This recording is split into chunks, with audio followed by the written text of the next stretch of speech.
में पहुंच जाना, पूजा में आपको ही बैठना है। ये सुनकर ससुर जी आग बुबला हो जाते हैं। कहीं नहीं जाएगी ये, इस घर की औरतें बाहर नहीं निकलती।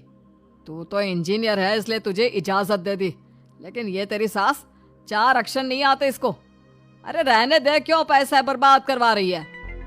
सास को डांटने की आदत ससुर जी को जो लग चुकी थी। सास बहू की ओर देखती है। तो माँ जी, कल वक्त से तैयार रहना। ससुर जी, आप ही तो माँ जी को कहते थे ना उन्हें पैसे की कदर नहीं है, तो अब वो खुद ही कमाने जा रही हैं। अरे और क्या पापा, देखिए मीना ने कितना अच्छा बुटीक खुला है माँ के लिए। अरे रहने दो, ये कुछ नहीं कर पाएगी, गंवार कही की। ससुर की रजामंदी ना होने के बाद भी सास काम करती है, लेकिन ससुर भी ससुर होता है। एक रोज सास देर से घर आती है। कहाँ घूम रही थी?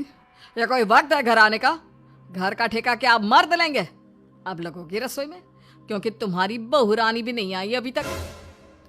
पापा, आज बाहर से ही मंगवा लेते हैं।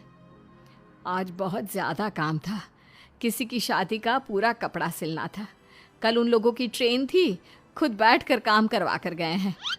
बहू, ये पैसे हैं आज के गल्ले के, ज़रा संभाल ले। ससुर देख रहा होता है कि कैसे कल तक जिस औरत को वो बुरा भला कहकर डरा कर रखता था, वो आज उससे ज्यादा कमा रही है। देखते हैं कितना दिन कमाती है। ससुर अब रोज कोई ना कोई ऐसा काम करता जिससे सास का काम बंद हो जाए। फिर एक दिन, हे भगवान, 10 बज गया, बुटीक खोलने का वक्त हो गया है, लेकिन ये मेरी साड़ी, इस पर ये क्या गिर गया? पता नहीं किसने क्या डाल दिया, अब क्या करूं? सास दोबारा अलमारी से दूसरी साड़ी निकालती है, फिर उसे प्रेस करती है और किसी तरह बुटीक पहुंचती है, जहां पहले से ही कस्टमर खड़े होते हैं। अरे क्या हो गया? लगता है काम चल गया तो मैडम के भाव बढ़ गए। पता है, इस धूप में पिछले आधे घंटे से खड़े हैं। पता होता तो वो बगल वाली शॉप में ही दे देते। अरे माफ़ करिएगा, वो क्या हुआ ना, तैयार होकर निकल ही रही थी कि साड़ी में सॉस गिर गया। दोबारा साड़ी चेंज की तो आप आई। ठीक है, लेकिन अब आ गई है तो ज़रा जल्दी से कपड़े दे दो, हमें जाना है। सास को कस्टमर की बात बुरी लगती है, लेकिन क्या करती, वो जल्दी से सभी को सारा सामान देकर विदा करती है। सारा दिन काम करती है। वो निकल ही रही थी कि एक कस्टमर आती है। जी, वो मेरी साड़ी है ना शादी की, उसका लहंगा बनवाना है। हाँ हाँ, क्यों नहीं, बनवा लो। शादी की साड़ी के साथ इमोशंस जुड़े होते हैं। बिल्कुल सही बोला आपने। परसों मेरी शादी की सालगिरह है, तो ज़रा बना देना। अरे नहीं, इतनी जल्दी कहाँ तैयार होता है शादी का लहंगा? कम से कम 4 दिन तो। देखिए, आप 2 दिनों में जितना कमाती है ना, वो मैं आपको 1 दिन में दे दूंगी। बस मेरी ये शादी की साड़ी का लहंगा बना दीजिए। सास को भी अब पैसे की लालच आ जाती है।